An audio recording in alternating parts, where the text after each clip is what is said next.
Welcome to recipes in my way. இன்றைக்கி நம்ம அருமையான சுவையில் பருப்பு பொடி தான் செய்ய போகிறோம்.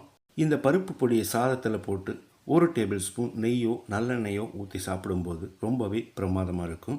ஹோட்டல் சுவையில் இதை எப்படி செய்கிறது, இதுக்கு தேவையான பொருட்கள் என்ன பார்க்கலாம் வாங்க. பேனில் 5 டேபிள் ஸ்பூன் துவரம்பருப்பு, கிட்டத்தட்ட இது ஒரு 55 கிராம் அளவு இருக்கும். 3 டேபிள் ஸ்பூன் கடலைப்பருப்பு, 3 டேபிள் ஸ்பூன் உளுந்துப்பருப்பு, 3 டேபிள் ஸ்பூன் பாசிப்பருப்பு. மிதமான தீயில் வாசனை வர்ற அளவுக்கு ஒரு 2 நிமிஷம் இதை வறுத்துக்கலாம். அதிகப்படியான தீயில் வறுத்தோம்னா கருகிரும். லேசாக செவந்து வர்ற அளவுக்கு வறுபட்டுருச்சு. இதில் 3 டேபிள் ஸ்பூன் பொட்டுக்கடலையும் சேர்த்து மறுபடியும் ஒரு 30 செகண்ட் வறுத்துக்கலாம்.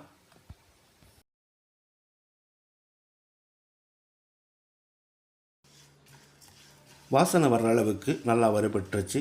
இதை எடுத்து ஒரு பிளேட்டில் கொட்டிடலாம்.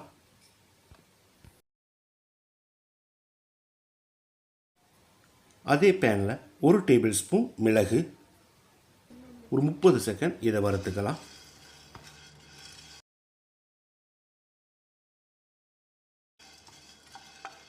இப்போ இதோட 2 டேபிள் ஸ்பூன் சீரகத்தை சேர்த்துக்கலாம்.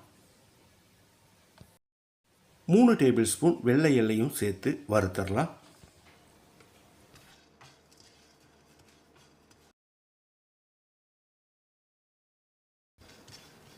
எள் நல்லா பொரிஞ்சு வர்ற அளவுக்கு வறுபட்டுருச்சு. இதையும் எடுத்து பிளேட்டில் கொட்டிடலாம்.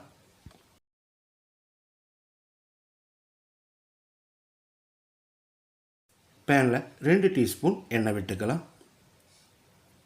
1 டீஸ்பூன் கட்டி பெருங்காயம், 10 பல் பூண்டு, சின்னதாக இருந்தால் இன்னொரு 5 பல் சேர்த்துக்கோங்க.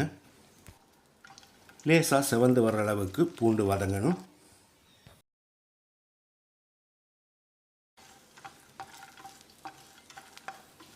இப்போ இதோட காரத்துக்காக 5 வரமிளகாய்,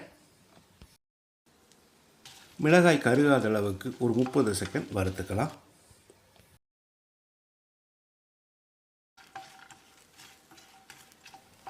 இந்த அளவுக்கு வறுபட்டது போதும். இதை எடுத்து பிளேட்டில் கொட்டிடலாம்.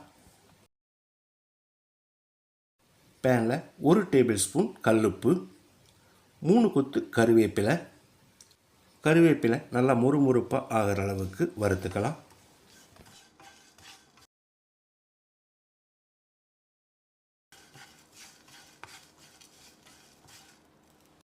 உப்பும் கருவேப்பிலையும் நல்லா வறுபட்டுருச்சு. இதையும் எடுத்து பிளேட்டில் கொட்டி ஆற வச்சிடலாம்.